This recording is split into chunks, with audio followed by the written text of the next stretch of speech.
Thank you very much, Minister. Good morning. Very pleased to be here, and thank you for the hospitality as well. I'll answer your question, but indirectly. Let me say three things. One, about the legal framework. It's the WTO. 60 years of multilateral trading system provides for free trade agreements and customs union. A free trade agreement means two or more parties eliminate tariffs among themselves. A customs union means a free trade agreement plus the fact that they agree to have a common external tariff. That means they have a common border vis-a-vis third countries. The reality, however, is much different, and the evidence shows that many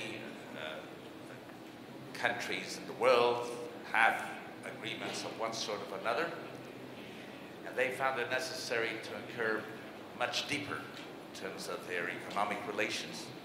So today, for example, a typical free trade agreement has chapters on cross-border trade services, on investment.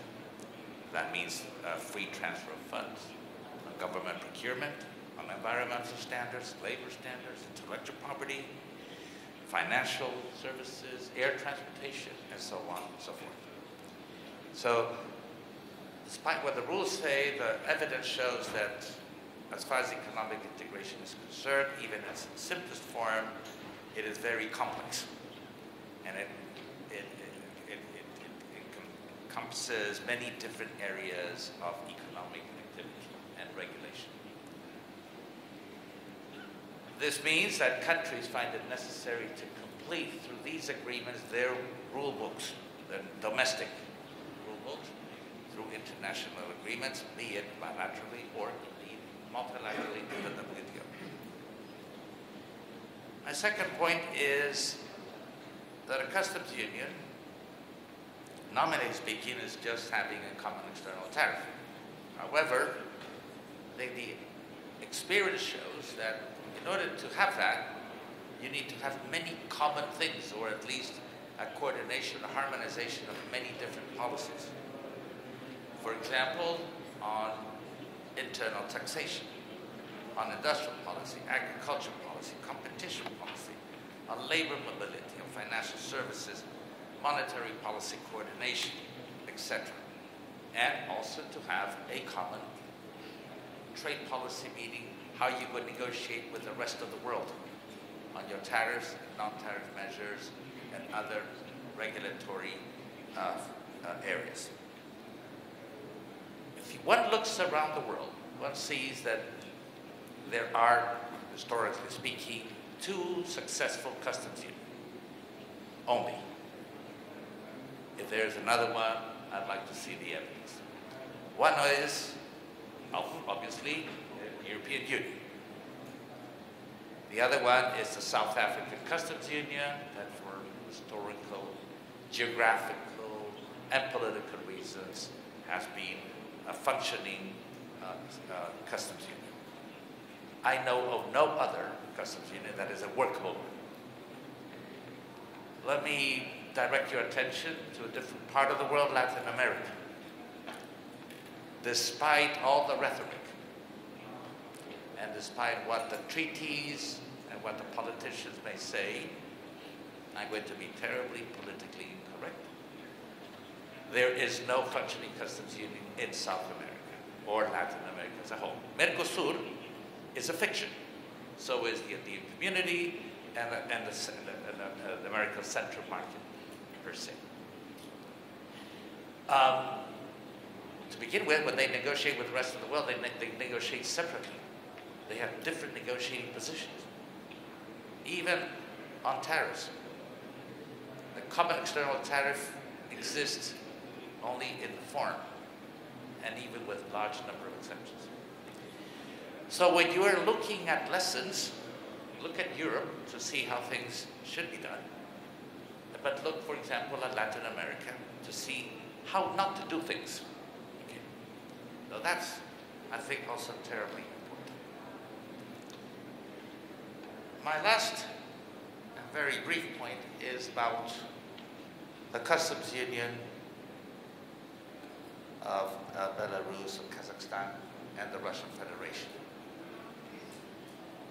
A personal reaction is that when it was announced, I expressed my disbelief, and I said it will not work. It is just too complex, etc. I can say to you that very fortunately, at least until now, I've been proven wrong. It is working. It's admirable that in such a short period of time, they have done so much. They've gone very deep into many complicated regulatory frameworks. And I think by the debate we have had, the information we have received today, it shows that this is very much a work in progress, but it shows positive results so far. As it is constructing, as you're building up the customs union, you're bound to face many obstacles and problems, resistance, but you're building up a common market after all. And with a very good understanding of what needs to be common and what needs to be coordinated.